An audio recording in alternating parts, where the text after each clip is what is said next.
Welcome back to Math Dogs. If you're new to the channel, please comment, like, and subscribe. If you have any questions, please comment down below. Problem number 6 says find the equation of the line perpendicular to x equals -4 and passing through the point -5, 7. So again, this problem is a little bit different because the line x equals -4 is a vertical line.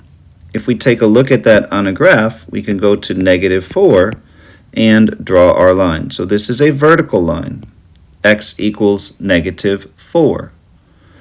We want a line that's perpendicular to that.